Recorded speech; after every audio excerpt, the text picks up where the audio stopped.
Let's discuss the concept of plane-based imaging. Plane-based imaging allows you to utilize the perspective tool to develop three-dimensional images in Illustrator. So what is the perspective tool? Well, this is the perspective grid in Illustrator. This is a one-plane grid, and in the next tutorial we'll actually do a two-plane grid, the purpose of which is it allows you to put artwork, create artwork, and place it on the grid to gain various vantage points. You can see that both of these grids go all the way back to a vanishing point, which allows you to create the appearance of two-dimensional and three-dimensional art. Here is an example of this. This would be a city scene, and you can see from the perspective that it looks like a fully developed street corner going in two directions with several buildings, billboards, a person walking on the street, traffic lights. It's really a very interesting artwork and something that you can create and will be able to create at the end of this tutorial.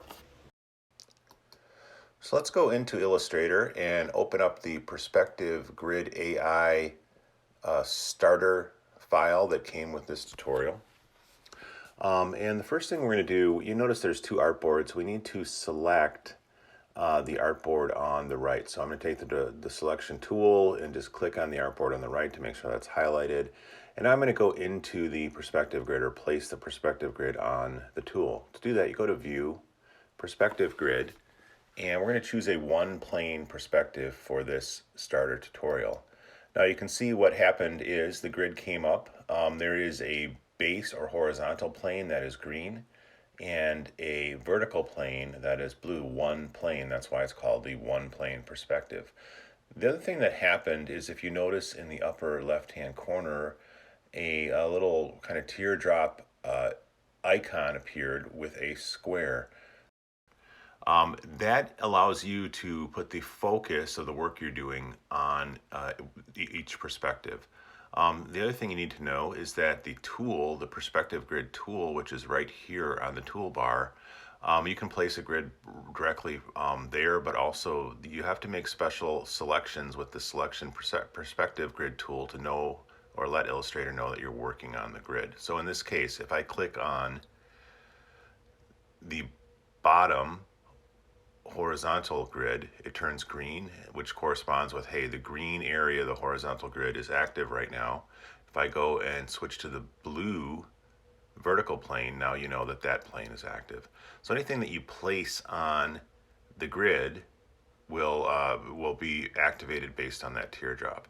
The other thing you can do is change the perspective. So you can change the angles by taking the little handlebars, the gray dots, and changing the size or the angle at which it pivots from the vanishing point.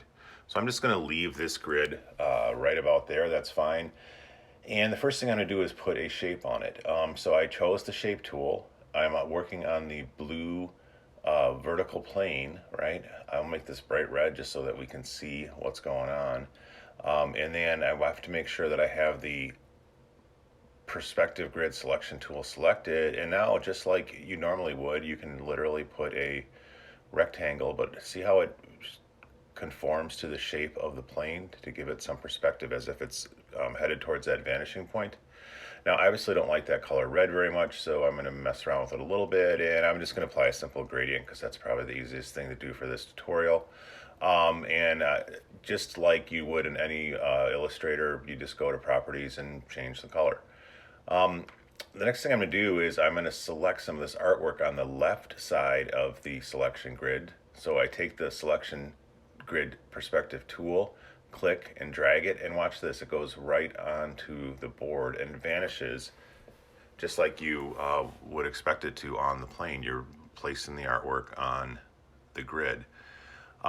Now, you notice when I clicked away, it disappeared. Well, that's just because it is layered and it's behind the gradient layer. So next to properties, I brought up the layer dialog, and you can see right here it says perspective text, and it is way at the bottom underneath all of the other layers. So if I click and drag that up, there it is. Muskego High School has now appeared as if it's like on the wall of a building, right?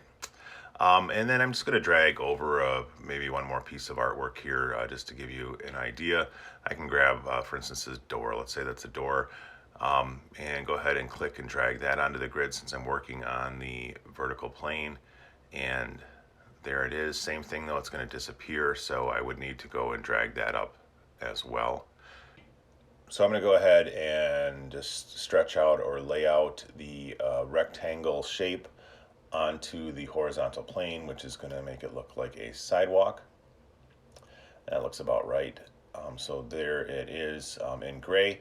The last thing I want to do though is actually make it look like concrete. So go to View, or excuse me, go to Window, Graphic Styles, and then choose, these are different sort of patterns or graphical overlays, and there's all kinds of them available in the library.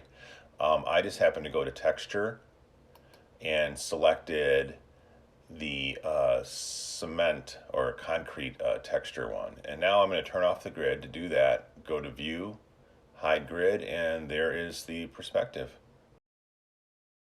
Thanks for watching.